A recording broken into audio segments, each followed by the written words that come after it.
Bonjour les impropianistes, on se retrouve aujourd'hui pour un nouveau tutoriel au piano. J'ai choisi de vous partager une chanson française devenue un classique incontournable.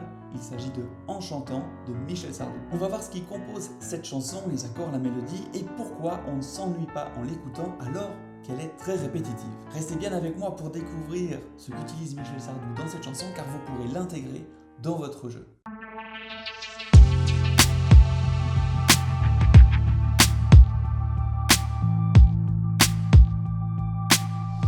Sorti en 1978 ou 1978 pour les Suisses qui nous regardent, sur l'album Je vole, cette chanson a été écrite par Michel Sardou et Pierre Delanoë et composée par un chanteur italien, Toto Cutugno. Cette chanson arrive après une période compliquée pour Michel Sardou suite à la sortie de son album La Vieille en 1976 ou 1976.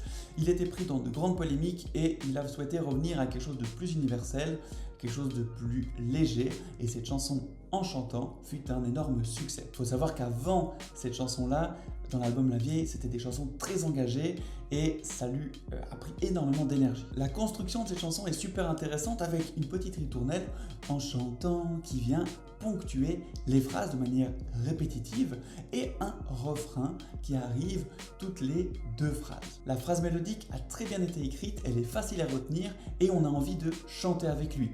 C'est celle qui fait comme ça.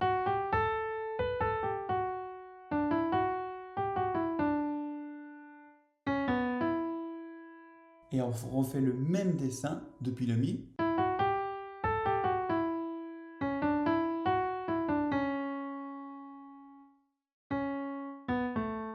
Et après ça recommence. Vous avez vu, on est dans la tonalité de Ré majeur pour commencer. Les notes de cette tonalité sont les suivantes. Ré, Mi, Fa dièse, Sol, La, Si, Do dièse, Ré.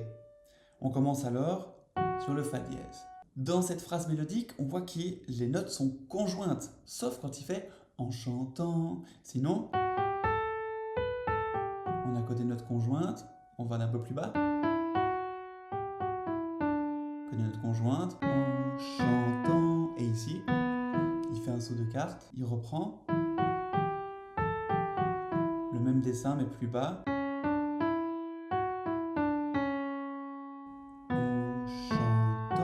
Et là, un grand saut de sixte. C'est alors très agréable de jouer cette mélodie dans la main droite et alors de faire un accompagnement à la main gauche, comme on entend par exemple dans le début de l'introduction, un piano avec un son un peu particulier qui vient résonner comme ceci.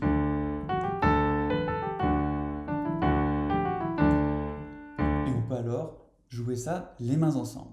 Mais avant de voir tout ça, voyons ce qui se passe harmoniquement avec cette mélodie. Parce qu'il arrive à nous garder en haleine tout au long du morceau alors que c'est très répétitif. Le schéma est le suivant. Il commence sur le premier degré, Ré. On va jouer des octaves à la main gauche et ça c'est pendant toute cette première phrase.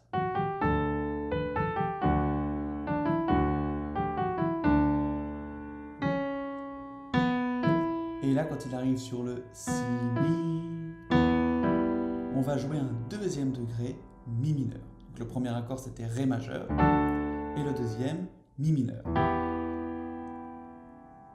Il continue depuis là.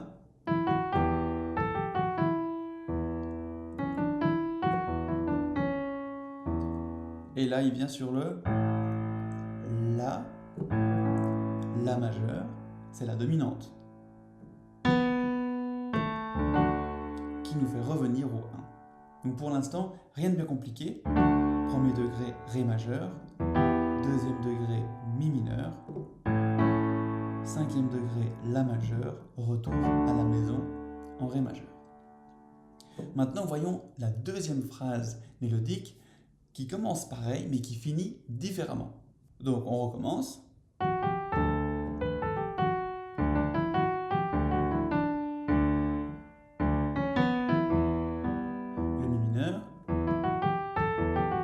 La majeur, et là, il vient nous mettre un Fa dièse, on peut même ajouter la septième, qui enchaîne sur Si mineur, puis Sol majeur, majeur, le 5e degré, le La majeur, et il revient là. Alors juste regardons ce qui se passe dans cette fin pour ce refrain, cette fois vraiment ce petit refrain qui arrive toutes les deux phrases. Donc depuis le La, il vient sur le Fa dièse, avec la 7e. Qu'est-ce que c'est ce Fa dièse? Eh bien c'est la dominante de Si mineur, c'est-à-dire la dominante du 6e degré. Si mineur est le 6e degré par rapport à Ré majeur. Si on compte depuis Ré, 1, 2, 3, 4, 5, 6. Le Si est le 6e degré et sa dominante c'est Fa dièse. Et là il vient amener cette dominante qu'on appelle de passage sur le 6e degré. Après il descend sur le 4e, on trouve très souvent ça dans des chansons populaires. 4e degré, Sol majeur, 1er degré Ré majeur, 5e degré, et il revient. Pour cette deuxième partie avec le refrain, eh bien on a Ré, ensuite Mi mineur, La majeur, Fa dièse 7e, Si mineur, Sol majeur, Ré majeur, La majeur, Ré majeur. Et là, il va faire quelque chose pour nous garder en haleine et il va répéter tout ce qu'on vient de faire là, donc ce même schéma harmonique, mais à un autre endroit. Comment est-ce qu'il fait ça? Je vous joue cette fin.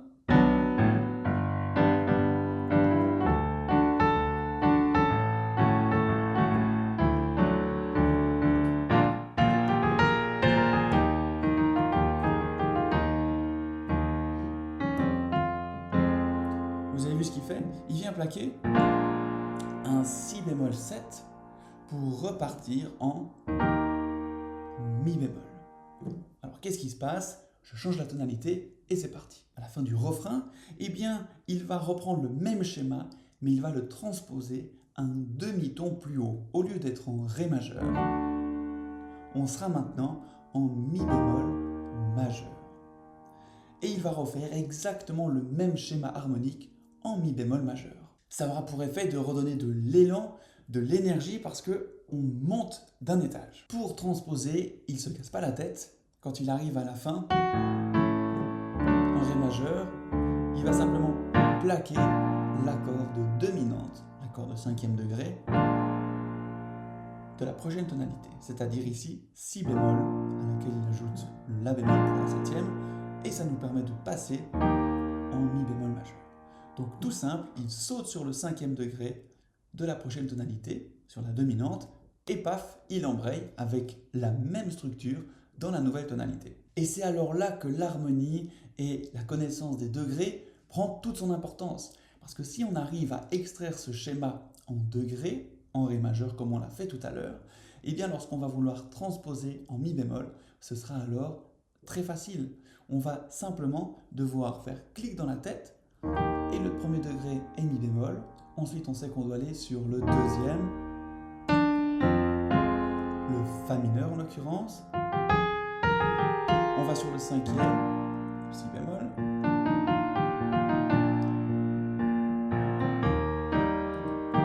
On revient sur le 1er.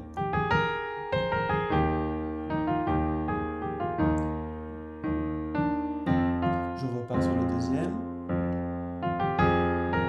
Le 5e, et là, on se souvient, c'était la dominante du 6e degré. Le 6e degré, c'est Do mineur, sa dominante, c'est Sol. Donc c'est Sol 7, sur Do mineur, je descends sur le 4e, je reviens au 1er, sur le 5e, et voilà, j'ai transposé tout mon schéma en Mi bémol. Donc ça, ce que je vous encourage à faire, c'est noter les degrés de ce schéma pour qu'il soit bien clair, comme on l'apprend par exemple dans la méthode PLS que vous suivez peut-être déjà. Et ensuite, il suffit de changer la tonalité de départ et d'appliquer ce même schéma. Vous allez voir, c'est pas sorcier une fois qu'on a appris et qu'on a travaillé ce sujet. Une fois qu'il aura fait ce tour en mi bémol, eh bien qu'est-ce qu'il va faire à la fin?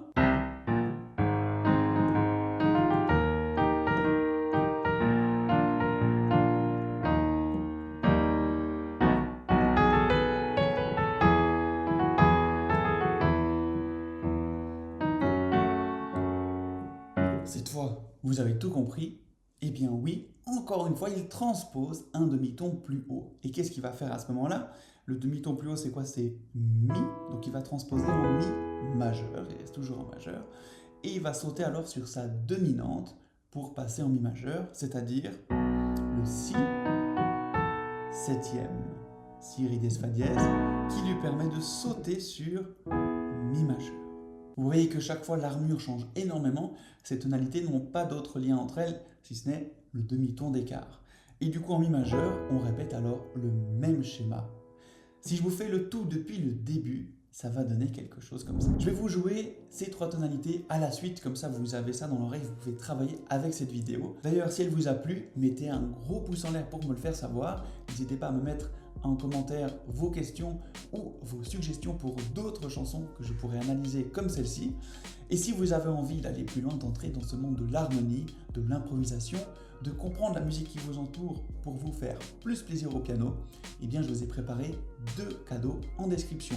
Vous trouvez d'abord le lien vers une formation offerte de 3 ateliers vidéo et d'un e-book sur les bases de l'harmonie pour commencer à apprendre les bases. Pour commencer justement à travailler sur cet univers, sur cette indépendance, sur cette liberté au piano. Et le deuxième, c'est pour rejoindre mon groupe Facebook privé, Plaisir, Liberté et Spontanéité au piano. On a encore plus d'échanges dans ce groupe-là et vous allez recevoir encore plus de contenu. Donc j'espère vous retrouver soit dans l'une, soit dans l'autre de ces 2 propositions sous la vidéo.